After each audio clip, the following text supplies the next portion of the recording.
Okay. Okay, our talk today is taken by senior ExJAM, ExJAM Usman Bagudu of 81 Set. Um, I will allow him to introduce himself. So without much ado, I think we can start our presentation. Augasa, yours. Good evening, ExJAW and ExJAM. I hope I'm audible enough. Can I get a confirmation that I'm audible? Yes, sir. Yes, sir, I can hear you. Okay. So once again, good evening, ExJAW and ExJAM. My name is James Usman Bagudu, 81/124 Blue Squadron. It is an honor and a pleasure for me to be here with you this evening. For our learning series today, we are going to talk about youth entrepreneurship. And we'll just dive in. We've taken enough time before starting, so let's just dive into it.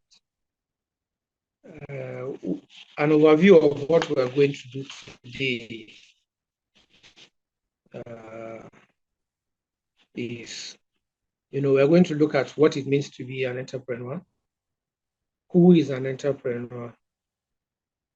Why become an entrepreneur? Then we're going to look at how each of us can identify his or her passion, how to differentiate between passion and hobby, and how to make, once we have identified that passion, how to make it commercially viable. And then we'll look at how to prepare a business plan, and then examine how to find funding, how to source finance for our passion, for our entrepreneurship skills. So let me just give us a little overview. Youth entrepreneurship in Nigeria is a growing trend, and it has been identified as a key driver of economic growth and development. And some of the key points about youth entrepreneurship in Nigeria are, demographic advantage. Nigeria has a very, very large youth population. Over 60% of Nigeria's population is actually made up of youth. So, and the 60% I'm talking of is under 25.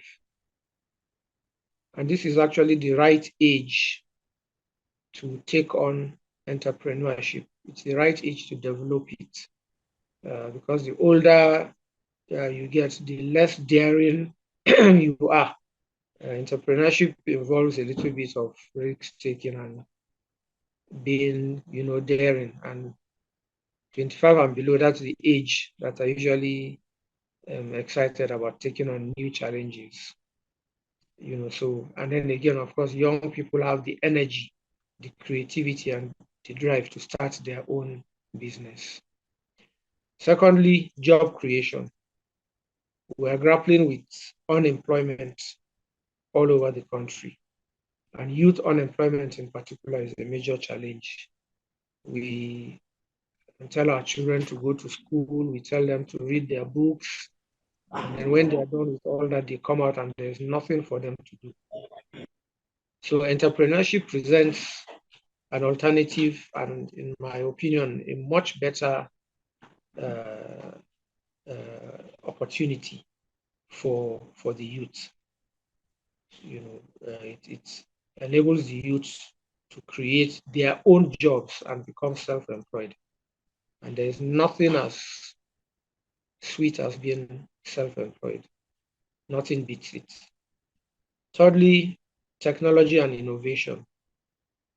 The rapid advancement of technology has opened up new opportunities for youth entrepreneurs. Many young entrepreneurs are leveraging technology to develop innovative solutions, such as mobile apps, e-commerce platforms, digital services, and so many other opportunities. Technology and innovation have really, really opened up these opportunities. And then there is access to finance. It's a significant, it's a barrier, a significant barrier to entrepreneurship. Many people have the ideas, they have developed, innovations and all of that, but there is no finance to make their dreams come true. So access to finance is a major hindrance, and it's one of the things we will discuss. And then, of course, entrepreneurship training and support, which is part of what we are doing here today, because it's not just enough to have that entrepreneurship skill at a basic or raw level. Some kind of training is required, to help entrepreneurs hone their skills. So many organizations, both government and non-governmental, are also coming up with programs providing training for entrepreneurship and support in terms of equipping those who need to be equipped. Some of the programs, like what we're doing today, include mentorship, business development services, networking opportunities, and all that. Then, of course, there's government support. The Nigerian government has recognized the importance of youth entrepreneurship and has implemented various initiatives. Unfortunately, we cannot say that these initiatives have succeeded. Officials always have the way of circumventing and frustrating these things. Programs and financial help and assistance that is meant for our youth going to the wrong people. Government officials are just interested in how to disburse funding to people who don't need it at all, people who will just spend it on unnecessary. Then look at the challenges. Despite the opportunities, youth entrepreneurship in Nigeria faces other challenges. These include, but not limited to, finance, which I've mentioned, inadequate in this age and time, internet access, internet stability and smoothness is still a problem, and it's hindering a lot of youth who want to go into entrepreneurship. Of course, there are bureaucratic hurdles,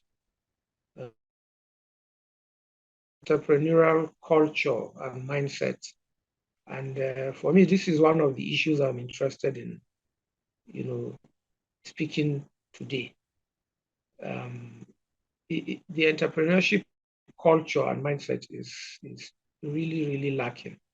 And I believe we need to start very, very early. We need to start inculcating it from the primary school and secondary school age. That's the only way our youth will grow, without expecting that when they come out, they must go into a paid job.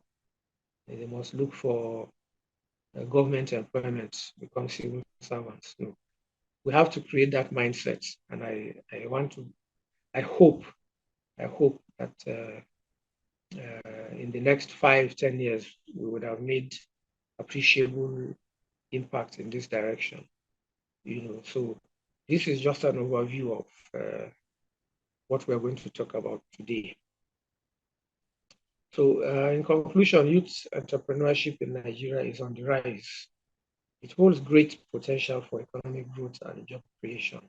And with the right support, training, and access to finance, young entrepreneurs can contribute significantly to the development of the Nigerian economy. So having said this, let's move into our topic proper. What does it mean to be an entrepreneur? Who is an entrepreneur? An entrepreneur is an individual who takes on the risk and initiative to start, manage, and run a business venture. An individual who takes on the risk and initiative to start, manage, and run a business venture. These individuals are typically characterized by their innovative ideas, by their creativity, by their willingness to take risks, and ability to identify opportunities for business growth and development. This ability to identify is key, and the opportunities are everywhere. It is only if you take time to look that you will see. An entrepreneur is basically a solution provider. This is key to being an entrepreneur. There must be a solution we are providing. Problems abound, but providing solutions to those problems is what differentiates a regular businessman from an entrepreneur. An entrepreneur sees it from afar and then goes into solving it. And the minute you can solve some of life's needs and all that, you're on your way.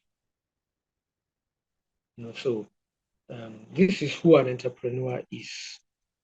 So now let's move to identifying your passion.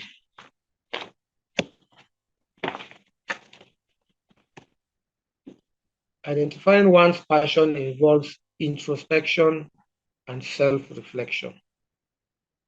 Introspection, thinking, from within. Self-reflection,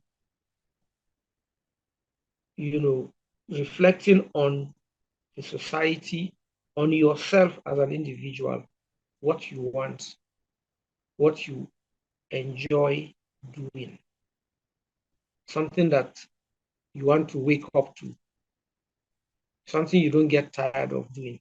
So identifying your passion involves introspection and self-reflection. And this means devoting time. You have to devote time for introspection and self-reflection. Every day, find, a few minutes to meditate, to think through your passion.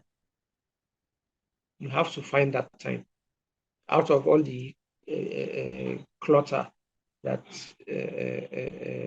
is in our minds. We must find time for introspection and self-reflection. Now, here are some steps to help you discover your passion. Take time to reflect on activities, hobbies, or subjects that genuinely excite you. What topics do you find yourself reading, researching, or talking about consistently? Pay attention to the activities that make you feel energized, engaged, and fulfilled. This is one way to identify your passion. It's something that excites you. If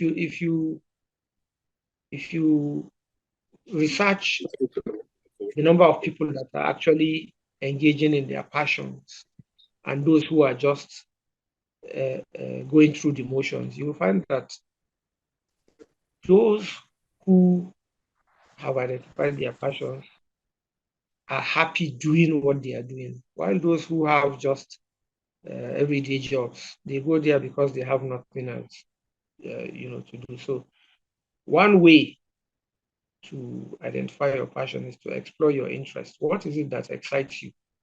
What is it that you want to do over and over and over again without, getting tired or fed up? So pay attention to activities that make you feel energized, engaged, and fulfilled. 2, access your skills and talents. And by this, I mean identify your natural abilities and strengths. There are things that come naturally to some people. They do it without any stress. For others, it is work. For you, it just comes in Others struggle to do it. You don't. You just find that you are able to do it. So you have to identify these natural abilities and strengths. Consider the things you excel at, whether they are technical, creative, interpersonal, or analytical skills. Some people are technically wired. They see, a machine and they already know how it works. They have a feel for it. Others are creative. Writing, for instance, takes a lot of creativity. Some people are able to, sit down and just create a story out of nothing. Out of nothing. Like you can see in your screen there, on your screen rather. A passion is a strong liking or desire for devotion to an activity, object, or concept. This is the definition by Merriam-Webster's dictionary. Passions are things you enjoy doing. Things you would love to do constantly every now and then. A hobby, on the other hand, is an activity that you do in your leisure time, just for fun, not necessarily because you want to, go further with it. There are people who play football every weekend, not because they are very good and skillful footballers, but because they just want to have fun, hang out with the guys and all that, So again, in trying to identify your passion, consider your values. Reflect on your core values, principles, and beliefs. What matters most to you? Aligning your passion with your values can bring a sense of purpose and fulfillment. For example, if you value environmental sustainability, you might explore passion opportunities in green energy or conservation. And there are a lot of opportunities there. So you've got to reflect on things that are actually that are there to you, that you value, things that matter to you. This will help you identify your passion. Again, try new things. Don't stay in your comfort zone. Step out of your comfort zone and experiment with different activities and experiences. Some people discover their passions by accident, purely by accident. You stumble into a thing and then you discover that you love it. But to be able to stumble on these things, you have to try new things. You have to be willing to, experiment, to move out of your comfort zone, like I said earlier. And of course, one of the ways of trying new things is through volunteering in fields that attract you. Trying various things, you can gain a better understanding of what truly ignites your passion. Again, pay attention to your emotions. Pay attention to your emotions. Notice how you feel when engaging in different activities. Genuine passion often evokes enthusiasm, joy, excitement, and a sense of fulfillment. So pay attention to your emotions. Pay attention to the activities where time flies by effortlessly and you feel deeply engaged. If you speak to a lot of footballers, many of them, will actually play ball for free. Money is now, a money-making, money-spinning activity. But when you see the passion in, certain world-class footballers, you can tell that they are emotional about it. Even if there was no money in it, they would still do it. These are the kinds of footballers who stay back after training to do their own personal training, or who just leave football. They leave whatever passion there is that they have. It's in the emotions. Seek feedback. Share your interests and potential passions with close friends, family, or mentors. They might provide valuable insights or observations about your strengths and areas where you display enthusiasm. External perspectives can help validate or redirect your exploration. Because there are times when you have a passion for a thing, but you may not be cut out for it. There are people who sing in the bathroom, they love their voices, and so they end up thinking that they can make it as they can pursue a career in music. If you seek external, opinions, people whose opinions you can rely on, not those who will tell you what you want to hear. People whose opinions you can rely on. They will tell you if it's something you should move on with, or if you should, move on elsewhere. So seek feedback. This is very, very important. Speak to people who are doing what you want to do.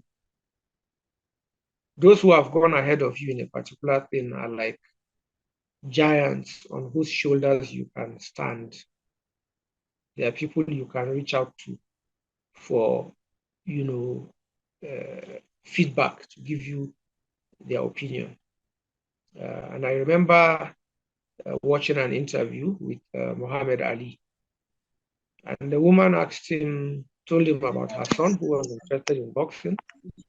As a mother, she felt it was something he Da could tashi pursue. da asuba na shiga ban She, ɗaki na yi she alwala was, na yi nafila daga fita na nan ɗaki ina falo sai ina jin parents an that motsi a can, falon kucin and we mute na whoever yi is nafila talking in the background. Yeah, so I was talking about an interview I watched with Muhammad Ali, and the mother asking for his opinion and guidance if her son could pursue boxing as a career. And he was very, very frank with her. He asked her the age of the child and said he would advise that the child pursues education. Let him go to school. He could still be doing boxing, but let him go to school as a backup. Because, like he told her, out of 1,000 or more, there will only be one Muhammad Ali. So the child might go into it, something happens, an injury or whatever, and then his career ends before it even takes off. If there is no educational backup, the child is bound to suffer. So these feedbacks are important. Very, very important. People will advise you and tell you what you can do side by side with that passion. Now, remember, identifying your passion is a journey, and it may take time and exploration. So be open-minded, be patient, be willing to adjust your course as you learn more about yourself. Don't be close-minded. Don't say it is either this or nothing. It's not something that happens now. You must not identify your passion today or tomorrow. You can do it over a period of time. And I'm speaking particularly to the youth. You have some time. You have the advantage of time. Those of us who are much older, by virtue of our age and the time we've spent doing other things, we may already have stumbled upon, our passion. But for the youth, take it as a journey. Know that it may take time. You may discover it right away, or you may discover it with the passage of time and with exploration. So be open-minded, be patient, be willing to adjust, because if you find out along the way that it may not lead you to where you want to be, then you should be willing to change course. Most importantly, learn about yourself. It is knowing yourself that will help you identify what it is you even love in the first place. So now we can talk about having identified your passion.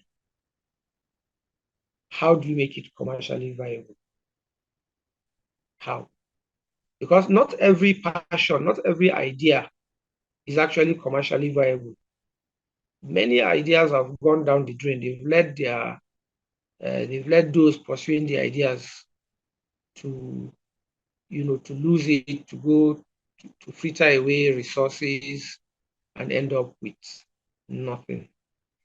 So even after you have identified your passion, it is very, very important that you even find out if it can be commercially viable. And if it can, you've got to find out how to make it commercially viable. And here are some of the steps that you can take.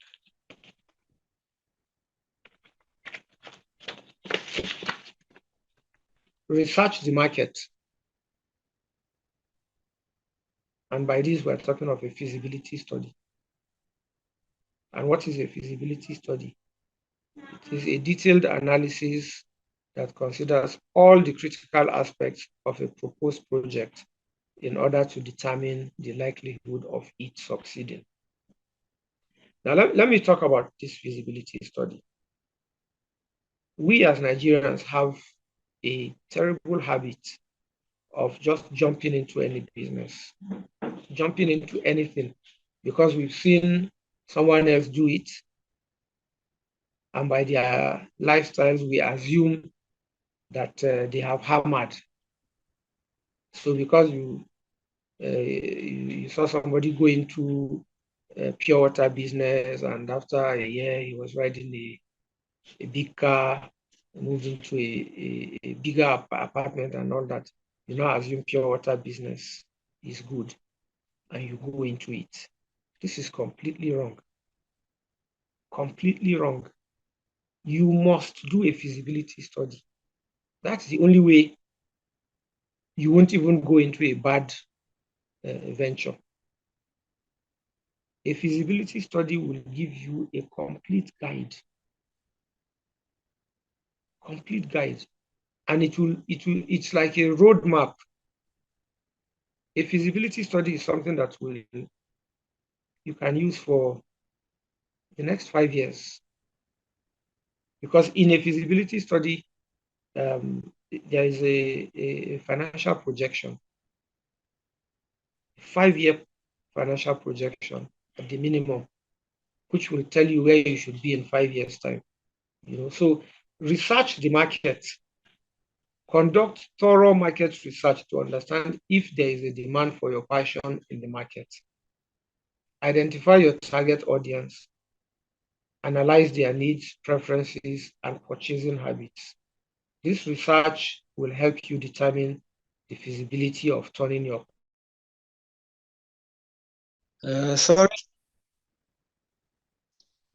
sorry for that network break. Am I audible? Yes, sir. Yes, we can hear you. Okay, yeah. So so far so good, I hope. Yes. Okay. So I was talking about feasibility study, and I think the last I remember is people, Nigerians just want a feasibility and they need it to fulfill certain requirements. And I can assure you that it's a recipe for failure. If you look at the British, they spend hours in one meeting or the other. And those who are not used to complain. Just for one project, they will hold hundreds of meetings. But then you look at what happens when the project commences, you see that it will run seamlessly, simply because they plan every detail. And this is why a feasibility, study and a business plan, this is why are very, very important. If you follow it, if you have issues, because there will be challenges, but you will know at which point the challenges have arisen, and you're able to retrace your steps and go back, again. Those of you who followed the funeral program for the late Queen Elizabeth, you will see that everything ran seamlessly. Everything. They had been planning for funeral from the day she became queen. They had been preparing Prince Charles to become king from the day he was born. So you can see that the transition was, everything was like clockwork. And, so we all have military background here. You can see that those of you remember one of the sentries at one of the Line State events who fainted. He fainted according to plan. He fell forward, not Ayakata. He fell properly. This is all part of planning. So I'm emphasizing these points, because it is key to the success of any entrepreneur. And I will advise that even where you hire a professional to write a feasibility study and a business plan, be involved. It's always best if you are part of writing feasibility study.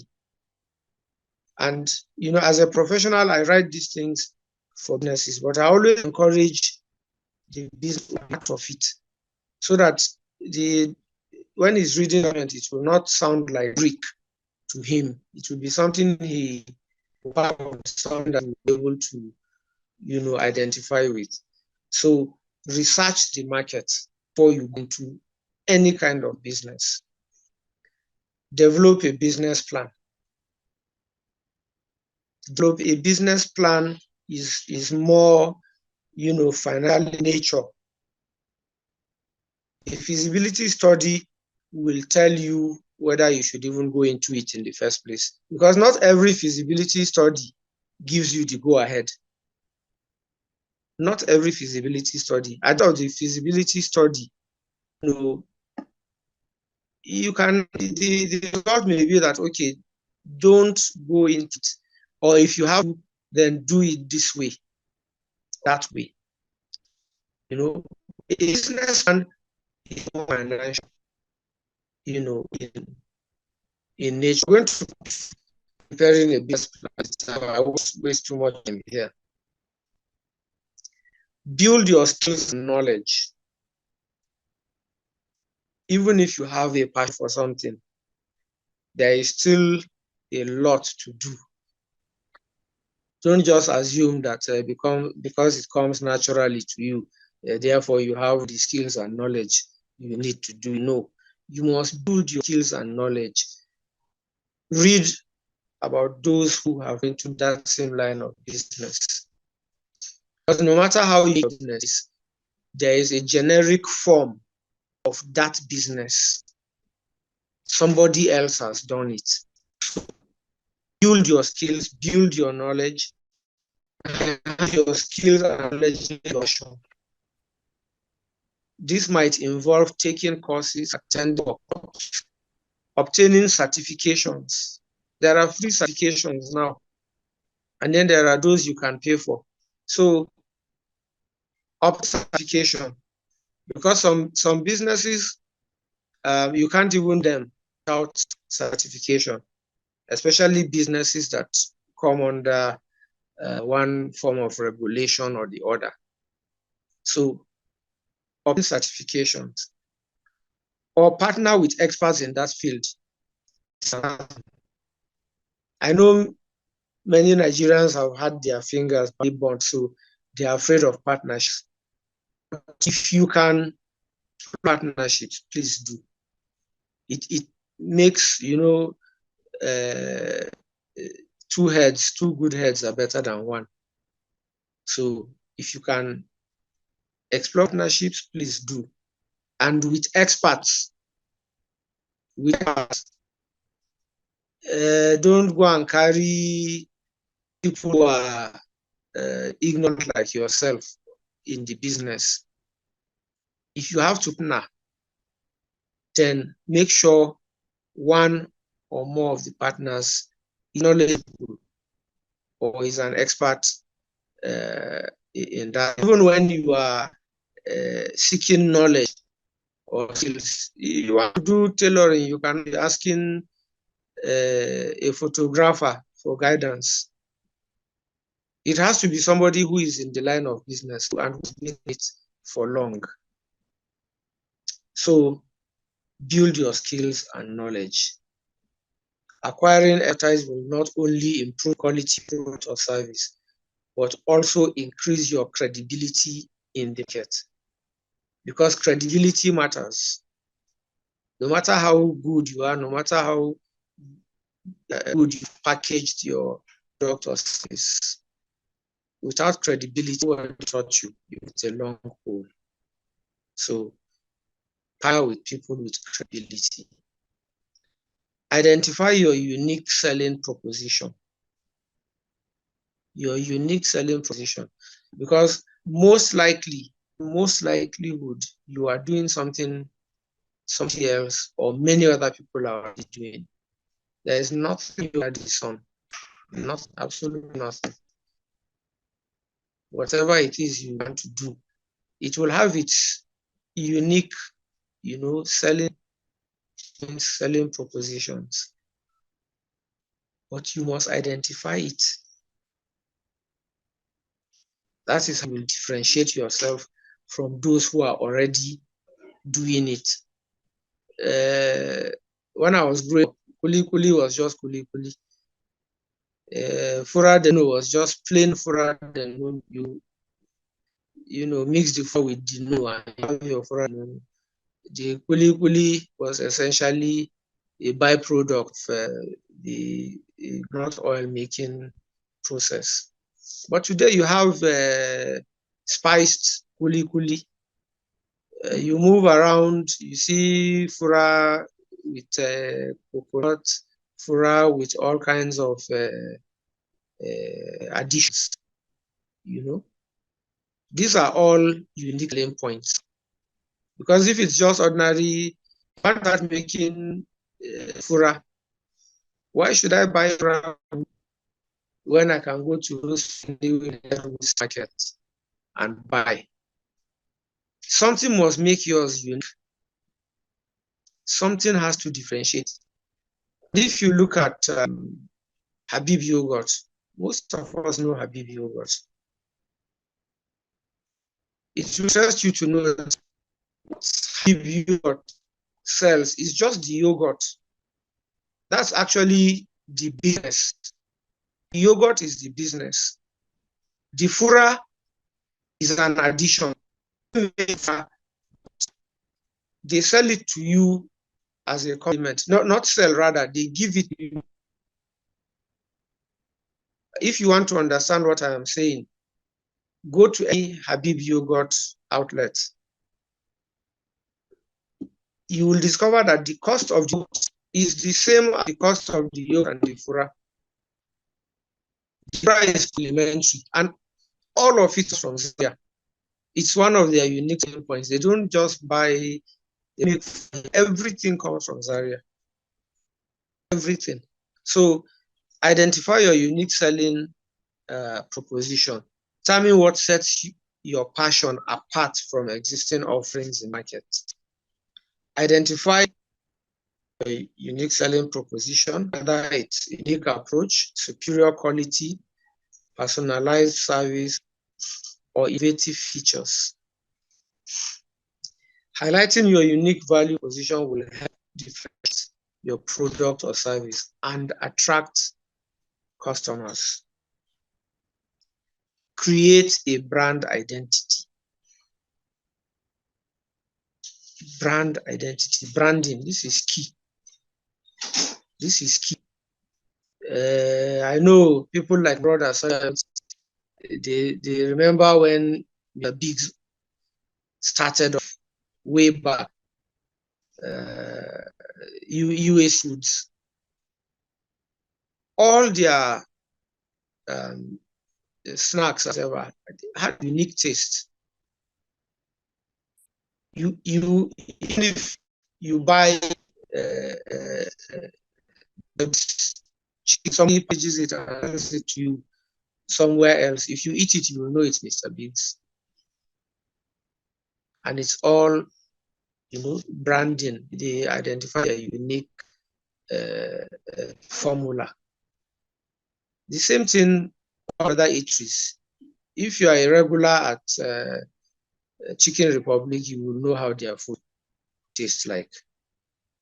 So you have to create brand identity so that people know what your product or service looks like. They will know that it is peculiar to you. So develop a strong brand identity that reflects your passion and resonates with your target audience. Design logo, choose appropriate colors and fonts, and craft a consistent brand message.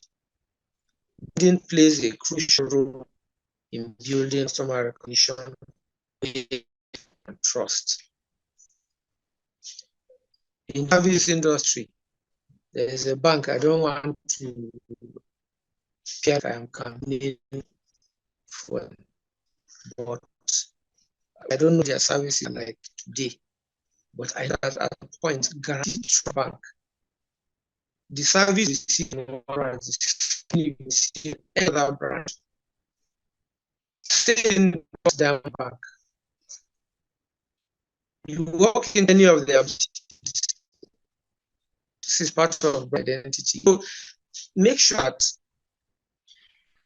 your product or service is peculiar to you, to your personality. This will help a lot. It will help a lot. Test your idea before filling your commercial venture. Consider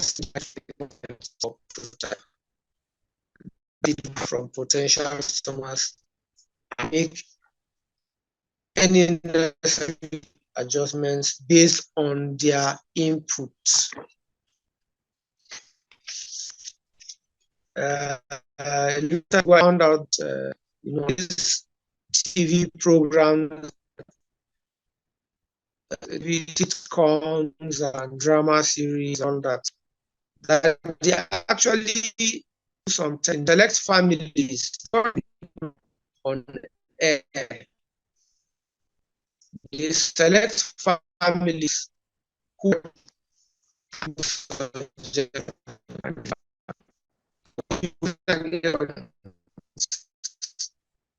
people who give honest feedback. Try it out with them. Try product service. It will help to keep the toolkit makes a difference. Develop a marketing strategy. Define a marketing strategy. Promote your passion. Identify the most effective marketing.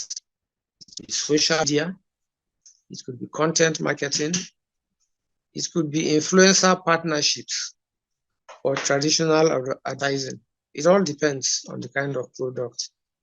You have a marketing stage that communicates the value of your passion to potential customers. Don't underestimate the value of marketing. Even product services are already established.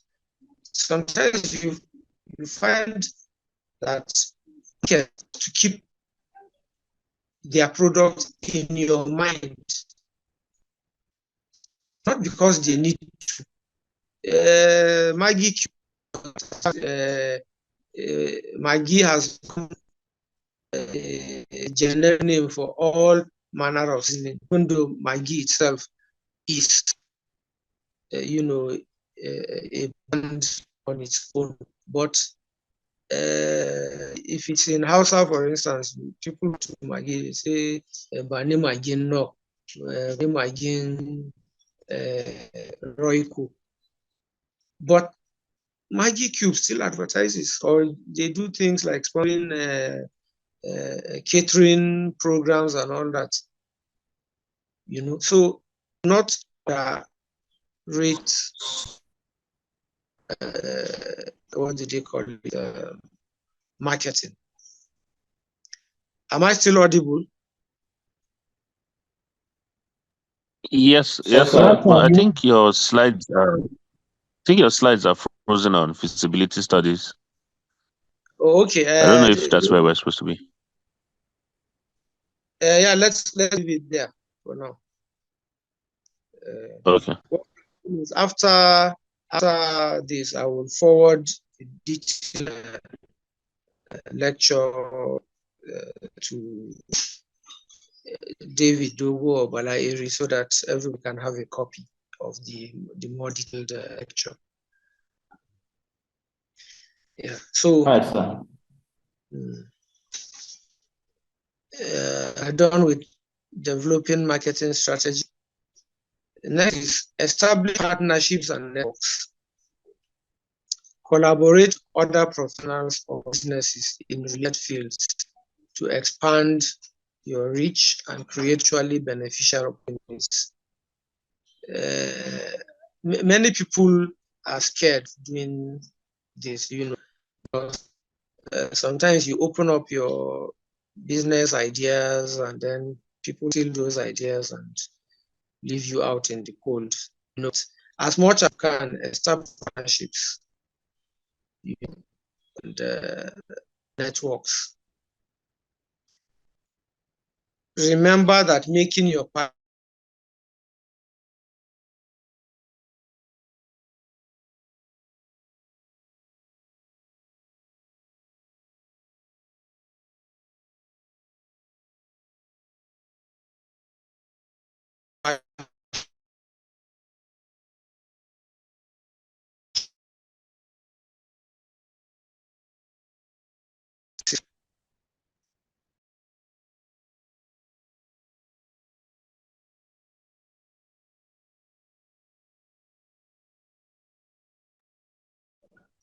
now, I will speak about finding funding before I get to preparing a business plan. There are several sources of funding available for entrepreneurs, depending on various factors such as the stage of your business industry. The stage of your business, of the industry, and the funding needs. So here are some of the common sources of funding for entrepreneurs. Let's say this, the business idea itself, you might want to consider it as part of your capital. The idea itself. So, but usual sources of funding that are available outside of the business idea itself have personal savings. Many entrepreneurs start by investing their own savings into their businesses. This can be a good option if you have sufficient funds and are willing to take on personal financial risk. Now, it is also good to have a stake in what your financial stake. Somebody said that it's always good. And when you have personal savings, then you're at stake, and you won't want to, play around with the business and fritter away what you have saved over long period of time. So personal savings, it's probably the first, I mean, outside of the idea itself, it's the next available source of funding. Save. Friends and family. This is an option. Friends, family who, you know, believe in your ideas, especially if you have proven yourself to be a credible person. There are those who will be willing to take a risk with you. They won't consider that their funds may, their investment may not bring back any returns. But friends and family, after your personal savings, this should be your next option. You know, those who believe in your business idea and are willing to provide financial support. It is crucial that formal agreements and clear expectations are given to avoid potential conflict. With friends and family, you have to be very, very careful. You have to act as though they are investors you don't know deeply. You still need to make formal arrangements. Make a habit of making formal arrangements of anything, you know. Then give out expectations. If returns on investment going to come back in 2 years or 3 years, make it clear, make it very, very plain, so that you can sleep easy, so that nobody will come back and say you deceived. You know, so be very, very clear. Make formal agreements with friends and family. And angel investors, like this suggests, you know, an angel is actually somebody who delivers goods, who delivers help out of dues. Angel investors, we're beginning to have the Nigeria. People who finance innovations and business ideas. And, you know, there are foundations that do this. But angel investors are usually people who may not even want to be known. They see your idea, they see your invention, and then they decide, let them be an angel to this person, let them help out. One angel investor that I know is married to the mother of Ali Dangote, whom we all know. His mother has helped to finance countless investments. And in fact, several years ago, the Association of Microfinance Banks was also giving her an award for her work, for her, what do they call it now, for her financial support to innovators, you know. So look out for angel investors, typically high net worth individuals who invest their personal funds into early stage business. They risk. Many of them are people who anyway started up many years before without any help. But now they know the need. They have seen the need to help budding entrepreneurs. So they often provide mentorship and expertise along with financial support. Connecting with angel investor networks or attending pitch events can help you find potential investors. You have to be up and about. You know, we have grants. There are grants. A lot of NGOs and the Development Finance Unit of the Central Bank of Nigeria have given out lots and lots of grants. You know, there are so many other foreign donors. But to be able to be eligible for this, you have to really put your act together. The business, the feasibility study and the business plan I spoke about must be sound, so take advantage of grants. Always be on the lookout for grants. And depending on your industry or the social impact of your business, you may be eligible for grants from government agencies, from non-profit organizations or foundations. These grants typically do not require repayment, but may have specific criteria and reporting requirements. So, that's that for finding funding. There are business competitions. People in certain industries and sectors, once in a while, they are fortunate. Competitions come up and prizes are given out. It's just that usually these are winner-take-all competitions, so only the winner, takes away something. There are bank loans, but unfortunately, the banks don't fund startups. They don't. They're not willing to take such risks, So, but basically, these are the options that are available to you. So it's important to research and understand the requirements, the terms and implications of each funding before seeking funding. You've got to understand what each funding source entails, what it requires.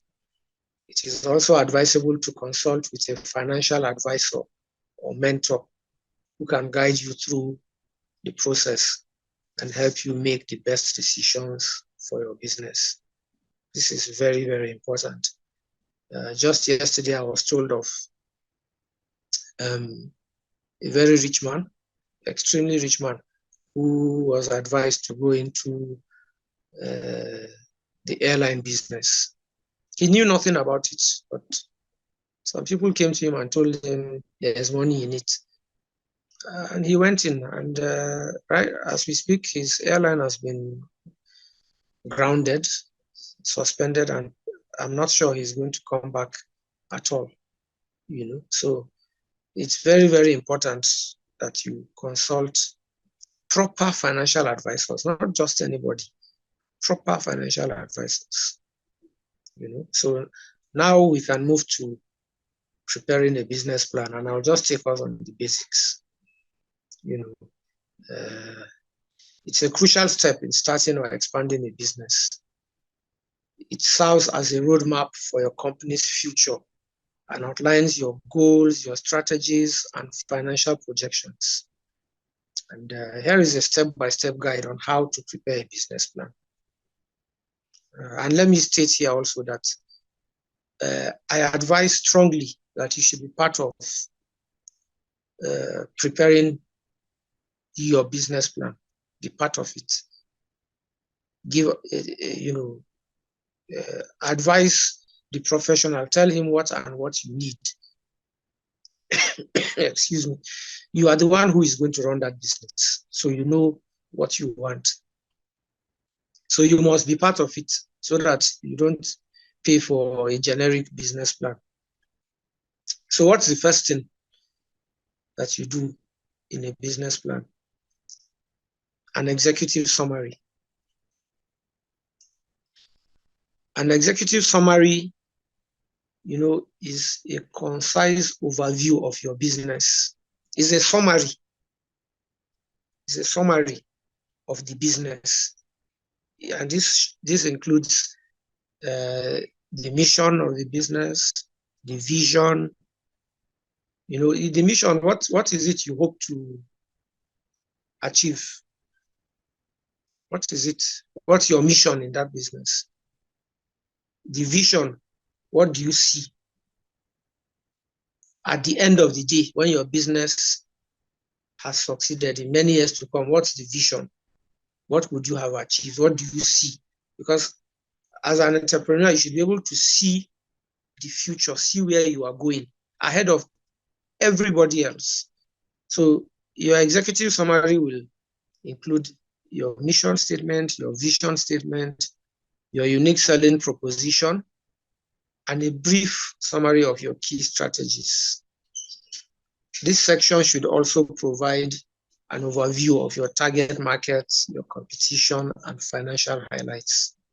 This is your executive summary. Company description. That is the next step. Provide a detailed description of your business. What is your business? What do you hope? What are you providing? What is the core of that idea that you have turned into a business? You know, the history of the company, the legal structure, you know, even your organizational structure, if it's a limited ability, you know, but most entrepreneurship start off as sole proprietorships anyway. So you are the business is you, you know, so what, and that's legal structure anyway. Are you a limited liability, a sole proprietorship? It should be contained in the company description. Your location, your management team, you know, explain why your business is unique and write advantages you possess. From then move to market analysis. This would be in your feasibility study, so it's easy to put it in the business plan. Conduct a thorough research on your target market, the industry trends, the competitor analysis. Identify your target markets, their needs, and preferences. Describe the size and growth potential of your market and demonstrate a deep understanding of the competition. It's very key that you understand your competition because they can throw you out of business. Underhand tactics and you know, other advantages they have because they were already in the business before you came in. You know, so you must have a deep understanding of the competition. Size and growth, key. Do you want to grow to a world-class business, or do you want to just go to a certain level and stay there in terms of business size? Those of you who are into electronics, you may have heard of, is it Bang and Olufsen or something? They make electronics, sound systems and all that. They have refused to expand beyond a certain level. They are just where they are. Because sometimes managing growth is difficult. It's easier to manage 1 or 2 branches than to now manage 100. So you must determine your growth, where you want it to end. Your products and services, that's the next section. Describe the products or services you offer and explain how they fulfill the needs of your target market. Provide details on any unique features or intellectual property you possess. Include information on your suppliers, manufacturing processes, and any future product development. And here I want to talk about, you know, intellectual property. Trademark your business, or your idea, your innovation, trademark it. That your idea, innovation is golden. Trademark at the very beginning. Now the next step is your marketing and sales strategy. That's the 5th step now, 5th section of your business plan. Marketing and sales strategy. Outline your marketing and sales approach. Identify your target audience, your pricing strategy, your distribution channels, and promotional activities. Explain how you will position your businesses in the market and attract and retain customers. This is key. Have you ever wondered how Coca-Cola is everywhere, every nook and cranny? You find a bottle of Coke. How does it get there? How do their products get there? It's all part of your marketing and sales strategy. Because your product may be liked, and yet it is unavailable. So you have to do a marketing and sales strategy. Your organizational structure and management. Provide details about organizational structure, the roles and responsibilities of your management team. Include bios, that is profiles of key team members, highlighting their relevant experience and expertise. It is good that you have an organizational structure because everything must be in order. There must be order in your business.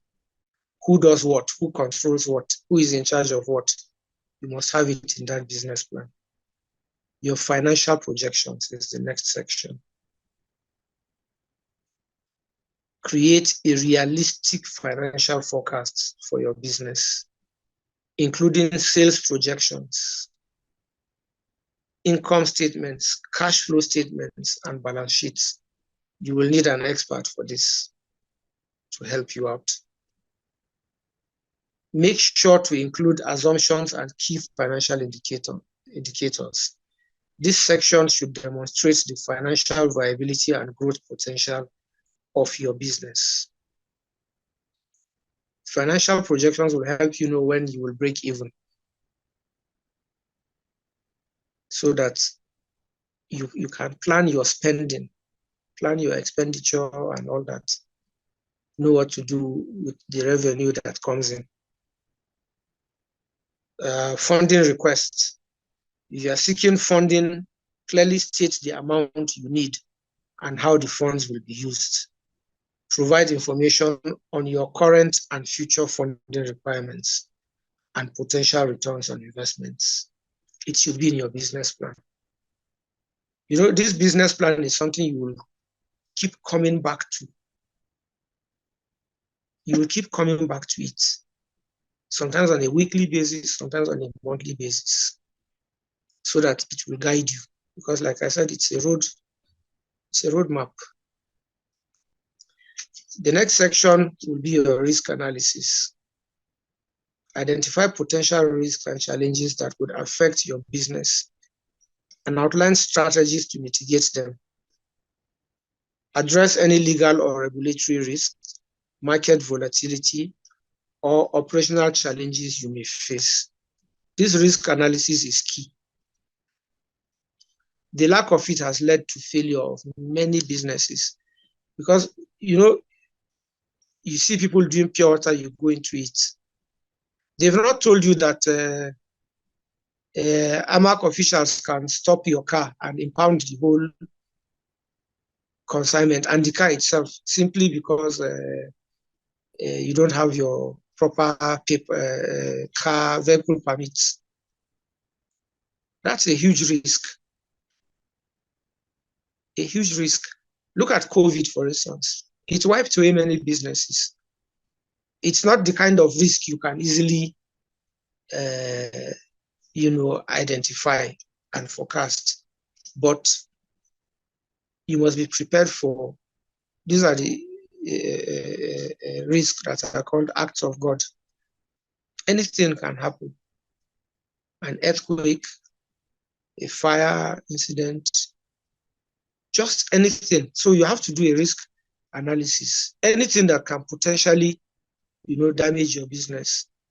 I remember even as a very young boy, the military government of Olusegun Obasanjo made wearing of helmets compulsory for all motorcyclists. Everyone was compelled to have a helmet. And for one reason or the other, I don't know why people on motorbikes do not like helmets. It's meant to safeguard your life, not the life of government. So anyway, a businessman went and imported, what do they call it, helmets. I can't remember the quantity, but he imported, and he did this in the dying days of the Obasanjo government. As soon as the Shehu Shagari government came in, all the civilian governors wanted to be popular. And I remember that Governor Abubakar Rimi of blessed memory, Old Kano State, one of the pronouncements he made at his inauguration was that helmets were no longer compulsory. Meanwhile, the businessman's containers had landed. They were in the port waiting to be cleared. That was the end of his business. So you must do risk analysis and identify potential risks and know how to, how to go about them.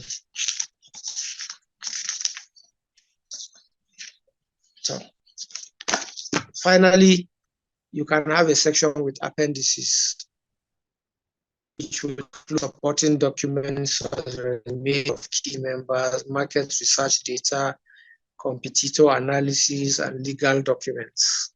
This should be in your business plan. This is all that I have, for your business plans. So when preparing your business plan, tailor it to your audience. To your audience, because the business plan could be for the use of someone else other than yourself. If you are presenting it to potential investors, make sure to highlight potential for return on investment. It's important to regularly review and update your business plan as your business evolves and new opportunities or challenges arise. Thank you very much, ladies and gentlemen. I hope I have not bored you today. Thank you so much, sir. Okay, thank you. Thank you so much, sir. I think at this point, we'll just ask if there are any questions. Questions and have their questions taken. I can see there is somebody's hand is up, so we can just start with him. So could you just share your questions so our host can answer. Thank you.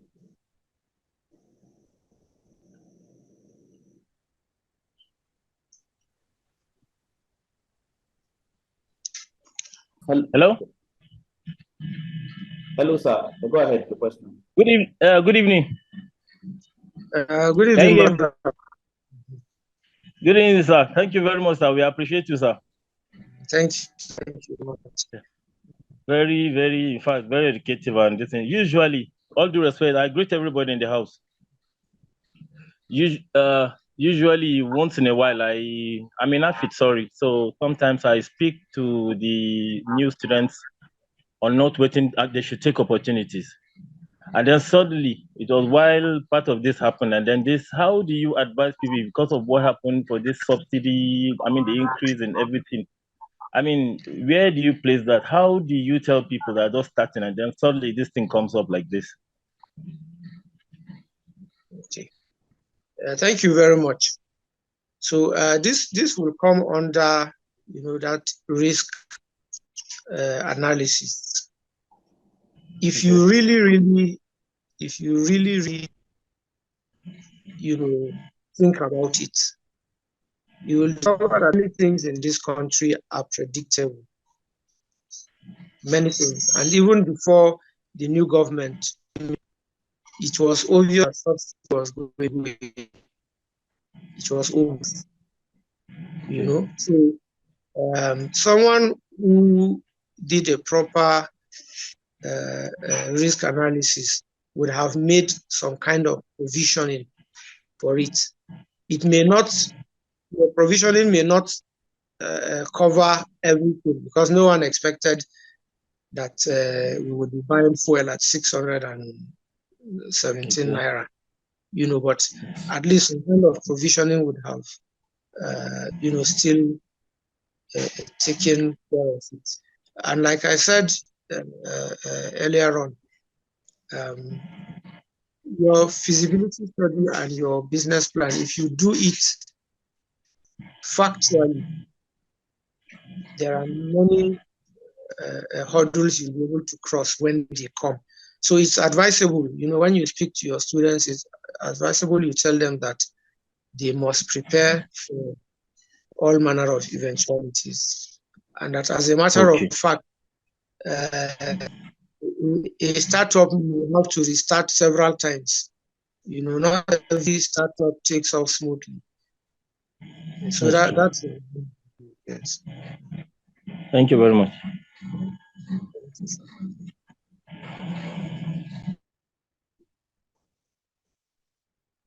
Okay, do you have any other questions?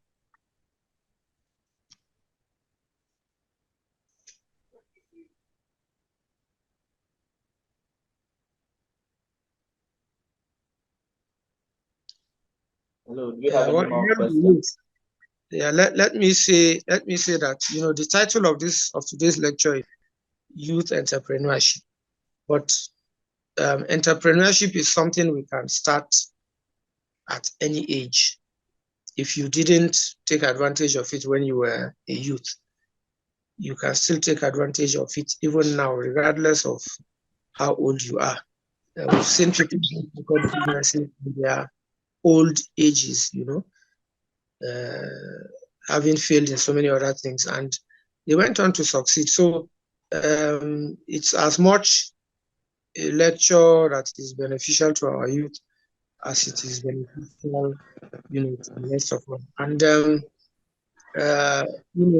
members of the 38, 37, and 38 regular course of the NDA were recently retired due to change in hierarchy in the armed forces. So people who are 55, some are even 53, max 58, have suddenly found themselves retired. This is a very good time to explore their entrepreneurial skills. For me, I think they are at an advantage because they have the need for their lives to try out. So when a man wakes up, that is his morning. So if he didn't become an entrepreneur, a very young man, nothing is becoming one, even in old age. Okay, thank you, sir. Well, Victor Obudo, go ahead with the question. Hands up. All right. Good evening, sirs. Hello, sir. Good evening, sirs. Good evening, Victor. Yes, sir. My name is Victor Obudu of O3 Set. Okay, so my question is, this entrepreneurship stuff, we have been hearing about it for a very long time. And yet, if we still look around in Nigeria, I know many people are into it, but it seems like people are not yet able to break even, especially should I say, those ones who don't have money. I think everything is just centered around money. Because like me, during my youth service, I discovered a particular product in Ondo State, and I checked the market. That product is not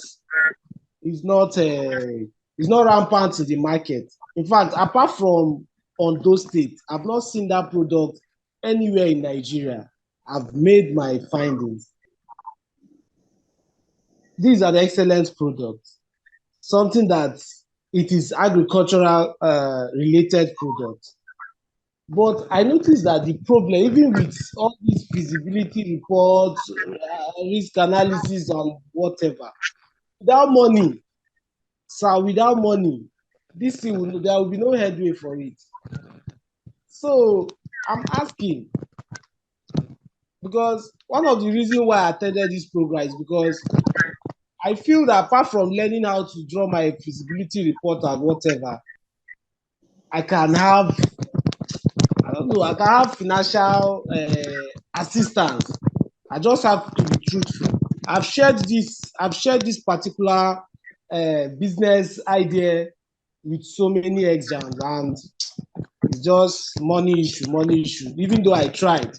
So, sir, I want to ask, please, is there any way, is there any preferential, I don't know, is there any preferences you can give to we exam that have business but are yet to break even as regards to money, financial assistance?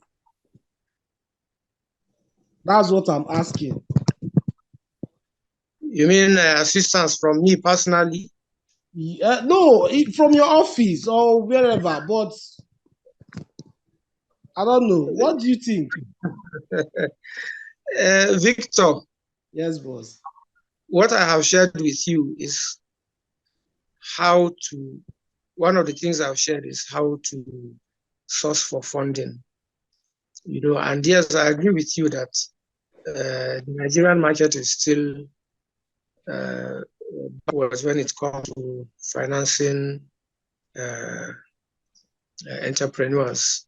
But what I will advise is do a business plan, a proper feasibility study. You must share this with people that you want to invest in the business, and it's something you have to keep trying.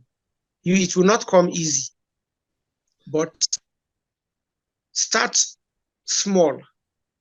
Start small. Start with what you can raise. By the time people see it progressing, it will be able to attract other investors. But you must start somewhere. The fact that you identify that product is good, but you must make the investor see what is in it for him. If he invests in you, when will his money come back to him? What is the potential? Because the fact that that thing is available only in Ondo does not mean that it is needed in the rest of the country. So you must do a proper analysis. What is the market potential? An investor must see these things. It's not enough to go to people and say, look, I have this idea, there's this product, I can sell it, we can all make our money and all that. There are clearly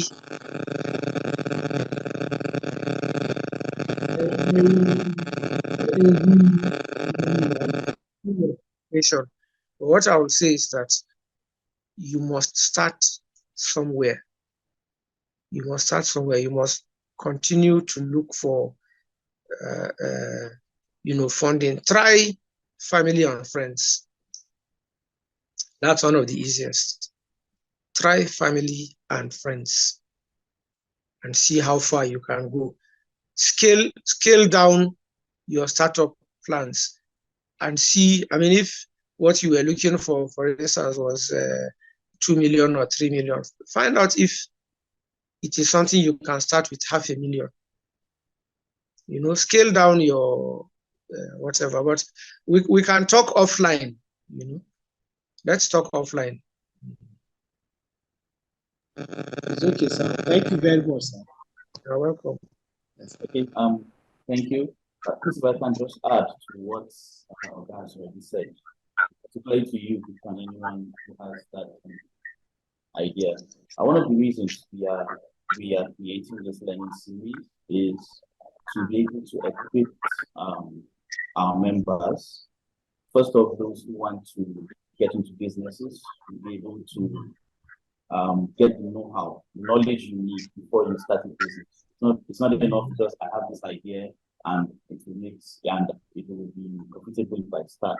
There's a lot you need to put into planning, which has been shared for most of this learning series. So this is part of what we can see the ExJAM extra community is doing for our members. But preparing you first for when you get to this level where you actually will need funding.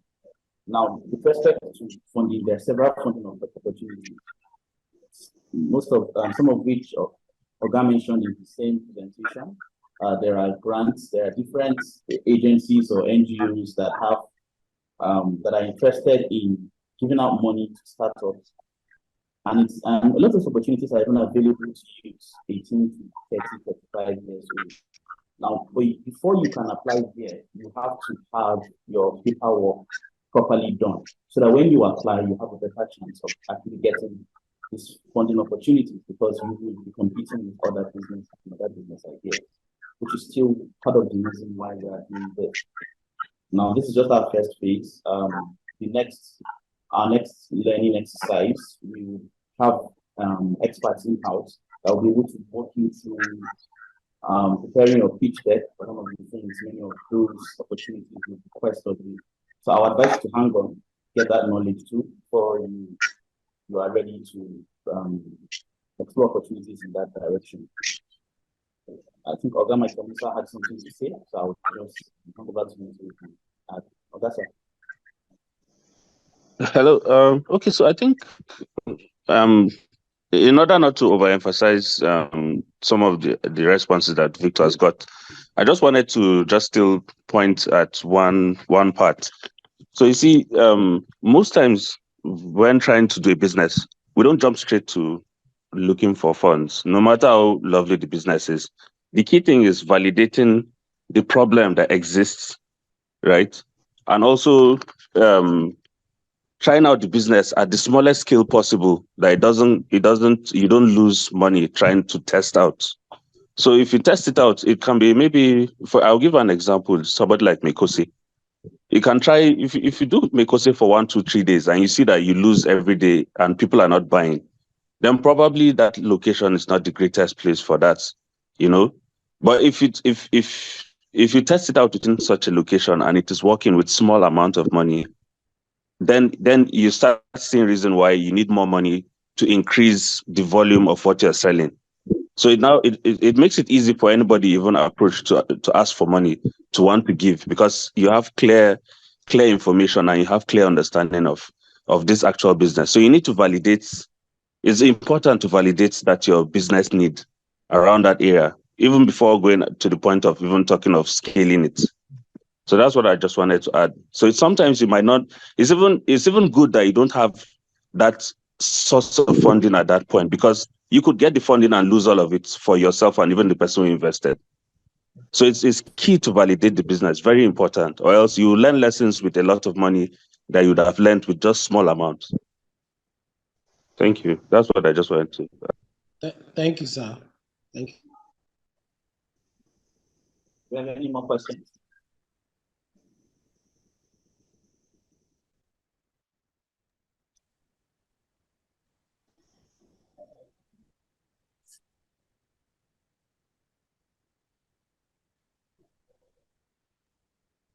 This silence, I will assume everybody understands everything we have said.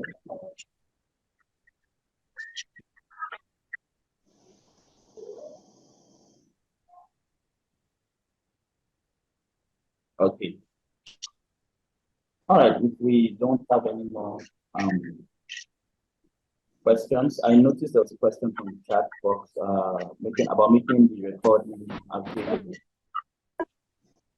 We'll do that. Share the link in the voice group, and for the girls, you can share the link for the recording with the extra experts to get that from them.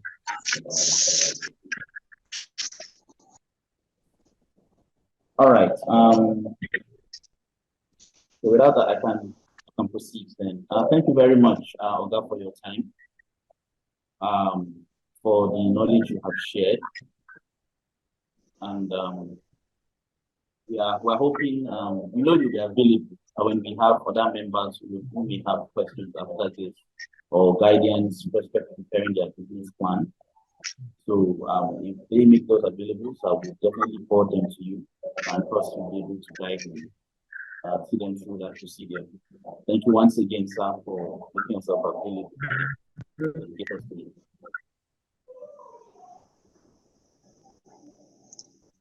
Thank you so much. Thank you. If you permit, I have another engagement to move on to. So if you permit me, I will take my. Yes, sir. Thank you. Thank you so much. Thank you to all those who took out time to listen today. Like my chapter president has said, it's an ongoing lecture series. So, I'm available offline. So thank you once again. God bless you. Thank you, Oga. God. Yes. Thank you very much, sir. We have a few announcements for when we everyone else. We have a few announcements. The first is, as you know, our next event is Usman Bagudu on the 30th of September. So prepare yourself from your classmates to get ready to march. Secondly, our outreach. So according to our chapter activity, we're supposed to have done the outreach last month. We postponed that. But still, we've sent a team to check out the IDP camp we identified for supporting, and we have a list of needs we expect from them. At the moment, what we'd expect for our members now is to keep putting in the areas we hope to support. First and foremost is medical. We want to have something medical outreach. So we're working on medical professionals, but of course we need medication. We will share within our chapter channel the specific kind of medication we need and things like that. So members who can make that available can support. Next is food. We also want to support them with some food items. Provide nutrition will also be shared specific. So we could also start preparing, and third and most common one is clothing. Clothing, shoes. You know, a lot of us have items we have stored and unused. So just go to your closets, pick out clothing and shoes that you can afford to give out, so we can also prepare those for when we will eventually when we will be making that visit. We've not agreed on the dates yet. We need to plan between the ExJAM and ExJAM, so we will agree on a suitable date to actually visit the camp. So for now, we're just preparing. But we'll encourage members, especially those who have clothing and shoes, where they just put it aside. Clothing should be washed. And not wash it, bring it, wash it. Just put it aside, pass it to your escorts to start preparing for the. I think that's all I have just for announcements. Once again, I thank our host for helping us set up this meeting, our guys again. Thank you, sir, for your support for our learning series. It's something we really appreciate and don't take for granted. I'd like to thank everyone for being available. All the thank you for making yourself available. Our prayer is we continue to add value in our community through this learning series. I don't know. Sorry. Okay, Michael, is there anything else? No, at the moment, no. But I think it's just like you've mentioned. We'll send announcements for our next activities through the normal channels. So that's all this meeting to close. Thank you once again for your time. Recordings will be made available